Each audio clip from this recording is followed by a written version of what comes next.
توجو موري هيفضل اسمه توجو موري حتى لو طلع اسمه الحقيقي موري كوجورو. ليه؟ عشان في انميات اتعرضت على سبيستون انا متعلقه باسماء الشخصيات اللي سبيستون اديتها لهم، يعني دي اسمائهم الحقيقيه وماليش دعوه اليابان مسمياهم ايه. هما حسان اسمه حسان، وتوجو موري اسمه توجو موري، وسينشي اسمه سينشي ما اسموش شينشي. فكنت بتكلم مع واحده صاحبتي ايمان وقلت لها على الموضوع ده، فايمان جه في دماغها فكره ان هي تعمل لي تحدي اسماء الشخصيات اللي انا الانميات دي بحبها جدا، انا مشفتهاش ياباني، يعني كل الانميات اللي هتيجي دي انا مشفتهاش ياباني، فهي هتعمل لي تحدي اسماء الشخصيات دي بالياباني وانا هخمن الاسم بقى الحقيقي بتاعهم ايه. بانكاي. السلام عليكم، انا اسمي دينا وبقدم محتوى انمي. لو اول مره تشوفني كمل الفيديو للاخر، وانا عارفه ان انت جبت اخرك وزهقت من المقدمه اللي بقولها في كل الفيديوهات بنفس الطريقه، فعشان كده عشان خاطري اعمل سبسكرايب قبل ما تخرج. وكمان عايزين نوصل الفيديو ده احنا جبنا 1750 لايك المره اللي فاتت لما طلبت 1800 لايك يا شباب. انميات زي انا واخي، سلام دانك، هزيم الرعد، كابتن ماجد، يعني انا متربيه على كابتن ماجد، فدول انا ما شفتهمش ياباني ولا هشوفهم ياباني، لان هما بالنسبه لي ذكريات طفوله انا يعني بجد عايزه احتفظ بيها للاخر. ولو خسرت التحدي ده انا هجاوب على كل الكومنتات اللي هتيجي على الفيديو ده، حتى لو وصلوا ل1000 كومنت. استرها معانا يا رب. ايمان بعتتهم لي في الانستجرام على شكل هديه، تمام؟ لو انت مش عارف الشكل الهديه بيبقى ده الشكل بتاعها. الاجابات هم 12 سؤال، الاجابات بتاعتهم محطوطه بالشكل ده، وهنشوف اجاباتهم هيبقى عاملين ازاي. صراحه متوتره جدا. 12 سؤال، يعني انا المفروض عشان ما اقعش في التحدي او اخسر التحدي اجاوب على اكتر من 7. مش متفائله بس يلا بينا.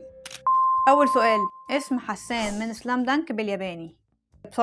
بصراحه عشان ما بقولش ان انا غشاشه، انا عارفه حسان، انا عارفه ان حسان اسمه هانيميتشي، او كنت بقوله تاكيميتشي عشان انا بحب تاكيميتشي، فكان يعني الاسم معروف، فاول نقطه ليا احسبها معلش، بس انا كنت عارفاه وهي ما تعرفش ان انا عارفاه.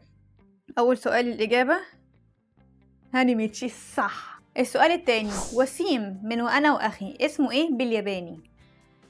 انيوكي مينورو، ولا انيوكي تاكيوا، ولا انيوكي ايه؟ طلع لسانك واخبطه مش فاهمين. انا لو حد ياباني شافني بتكلم من القرف ده انا بعتذر يا جماعه. الياباني انا يعني انا المفروض ان بتفرج على الياباني كتير، انا مش عارفه انطق الاسماء ليه، بس احنا دلوقتي هنا لا معانا تايم. ايه انا مش معانا تايم، ستوب، وقف التايم ده.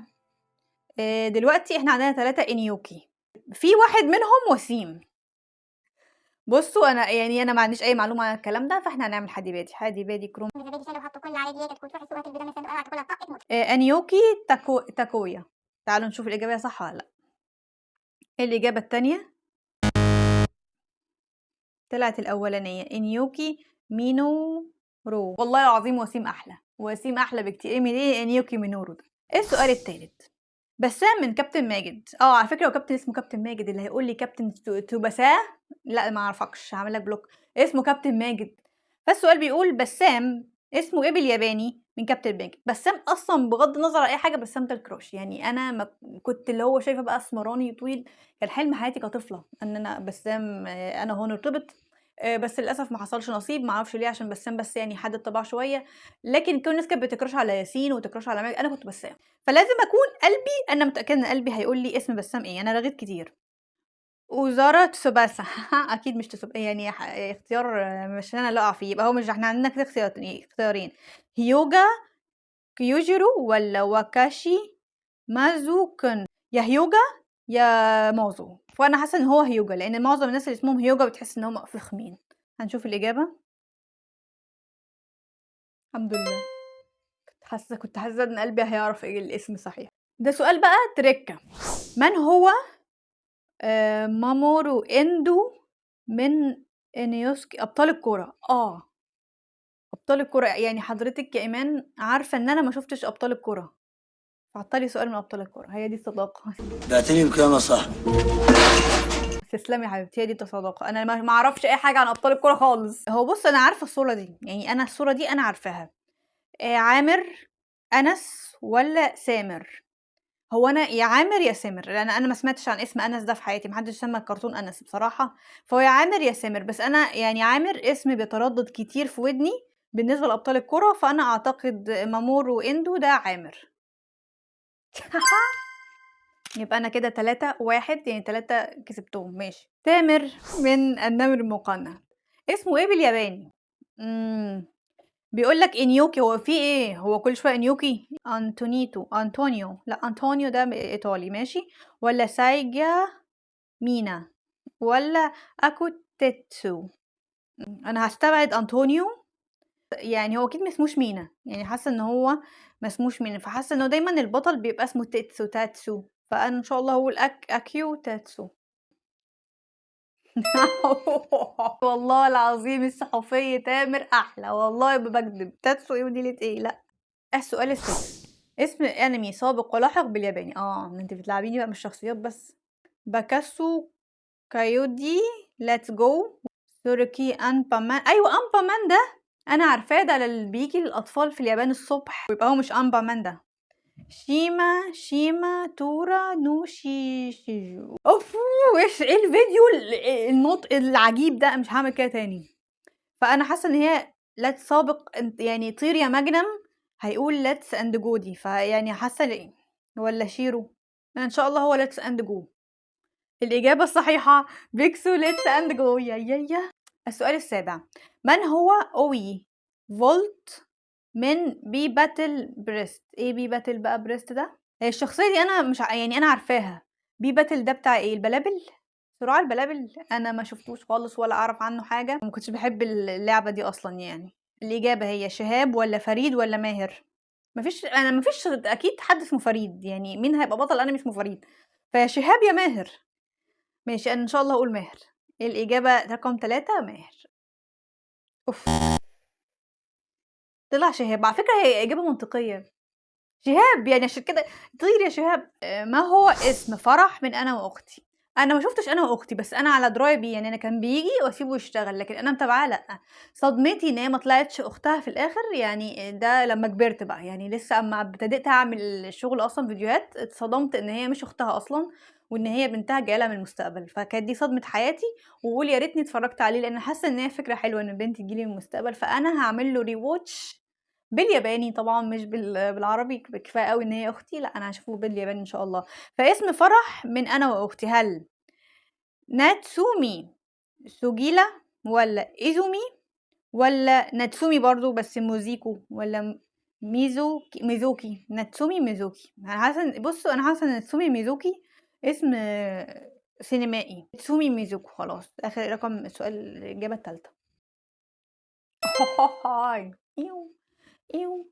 السؤال التاسع بيقول ما اسم شاهين من هزيم الرعد؟ شاهين يعني في شخصية في الانمي اسمها انا هزيم الرعد؟ بصراحة معرفش غير ابرقي الرعد ابطالا بس، لكن انا شفته ولا حلقة والله العظيم ولا حلقة. مش عارفة هو شاهين ده البطل يعني؟ طب ممكن نشوف صورته. فانا فاكرة ان البطل اللي هو البطل كان اسمه ري رانجوجي او حاجة زي كده، فهنتبع رقم 1 فيا اما الشنشن، هو شاهين جاي من شنشن، فانا هقول ان هو ان شاء الله الاجابه التانية شينشين دايجويكا. ايوه دي ان شاء الله. يلا. طب والله سبيستون عندها ميك سنس. شاهين شينشين، او هو يعني هو شينشين ولا سيشين مش عارفه بصراحه يعني. انا لو اي سنسيه باني بيشوف القرف اللي انا بقوله ده هيعمل لي بلوك. من هي برنسس ساره؟ ايه مين برنسس ساره؟ هل هي سالي ولا ريمي ولا ساندي؟ ساندي انا ما اعرفش غير ساندي بيل، وكان اسمها ساندي بيل فعلا، ما سبيستون ما غيرتهاش. طيب ريمي اسمها ريمي برضو، بس انا مش يعني عايزه اجاوب سالي بس مش مقتنعه، يعني ايه سبيستون تخلي انمي اسمه برنسس ساره سالي؟ طب ما هي ساره مضايقاك؟ يعني في مشكله مع اسم ساره؟ التلاتة اصلا يعني ريمي وسالي وساندي بيل ما كنتش بحبهم. ساندي بيل شويه، لكن ريمي خانقه بالنسبه لي، وسالي ما شفتهاش، انا عارفه ان عينها زرقاء بس، فانا هقول الاجابه المنطقي سالي، بس انا مش مقتنعه. نشوف الاجابه. سالي فعلا. لا ده كده انا عايزه رد رسمي من سبيستون بصراحه. السؤال رقم 11 من هو دومبل؟ كعبول طمطوم ولا بابا صنفور؟ كعبول ما اسموش كعبول، طمطوم ما اسموش طمطوم، بابا صنفور اسمه بابا صنفور. انا ايه صح بالانجلش حتى، يعني بابا صنفور مستبعد، وطمطوم اكيد هيبقى فيه طماطم، فدومبل ده هيبقى كعبول وش. يس right answer. السؤال الأخير. أبطال الديجيتال، ما شفتش أبطال الديجيتال. بيقول هو من هو تاي كاميا من أبطال الديجيتال؟ أمجد ولا يامن ولا وسيم؟ يامن أنا ما سمعتش اسمي في حد اسمه يامن في الأنمي، إما أمجد يا إما وسيم، بس وسيم احنا عندنا في أنا وأخي، فممكن يكون أمجد. بجد يا جماعه انا فخوره جدا بالفيديو ده، وفخوره بالرقم اللي انا جبته. بصراحه ما كنتش متوقعه خالص. انا كنت متوقعه، انا كنت بدرب ايدي على الرد على الكومنتات، لان انا الاسماء الياباني انا صفر فيها، بس الاختيارات سهلت لي بصراحه حاجات وبعضا من الحظ، فكان تحدي لذيذ جدا. ولو عجبكم الفيديو التحديات ده، انا وايمان ممكن نعمل تحديات، بص هسميها تحديات ايمانيه، يعني هي تتحداني في اي حاجه وانا هطلع اعملها. وبجد بجد استمتعت بالفيديو ده، وعايزه اقول لكم لو انتم مكملين معايا لغايه دلوقتي، عملت لايك ولا عمال تجاوب معايا على الاسئله ونسيت اللايك قبل ما تخرج، فياريت يلا نعمله عشان احنا عايزين نوصل ل 1800 لايك في هذا الفيديو. لو وصلت معايا لحد هنا فانا بشكرك جدا ان انت كملت معايا لاخر الفيديو، واستنونا فيديوهات تانية وتحديات تانية ان شاء الله.